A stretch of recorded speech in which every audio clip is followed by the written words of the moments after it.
Saragallo, con la delega del centro storico ricevuta in passato, si interessa ora alla via di fuga. Ha qualcosa da dire in merito? Sentiamola. Sì, apprendendo appunto dai giornali, dalle varie interviste che ieri il nostro neosindaco ha incontrato ai vertici della protezione civile, lo stesso sindaco ha affermato che la sua priorità sarà il piano di fuga di San Leone attraverso il boschetto di Maddalusa. Ebbene, una mia riflessione è quella che secondo me tutti i piani di fuga sono importanti, ogni quartiere dovrebbe avere il suo piano di fuga, però la priorità penso sia abbastanza evidente, dovrebbe averla il Colle di Girgenti. Sapendo bene, lo sappiamo tutti, i problemi idrogeologici che possiede la collina della nostra cattedrale e quindi i vari problemi che si susseguono anche a livello di emergenza, per esempio sui mezzi di soccorso, penso che il piano di fuga, la priorità sul piano di fuga dovrebbe essere quello per il centro storico.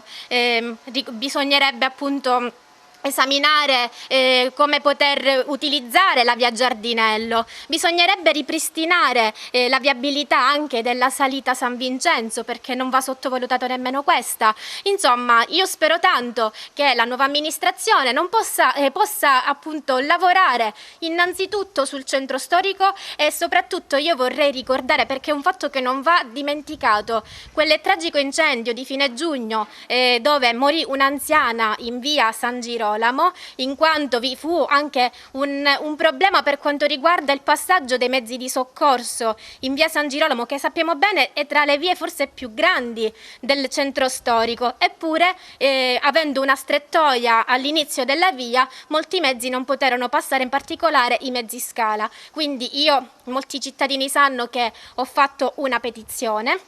A breve la consegnerò non soltanto al neosindaco ma anche al prefetto, sono più di 250 firme, quindi più di 250 cittadini che hanno deciso di alzare la loro voce con strumenti assolutamente consentiti dalla legge, strumenti pacifici con la quale stiamo chiedendo di non essere abbandonati a noi stessi. Abbiamo bisogno di un piano di fuga, di un piano per le emergenze con prove di evacuazione, quindi io confido tanto nel buon lavoro della nostra nuova amministrazione.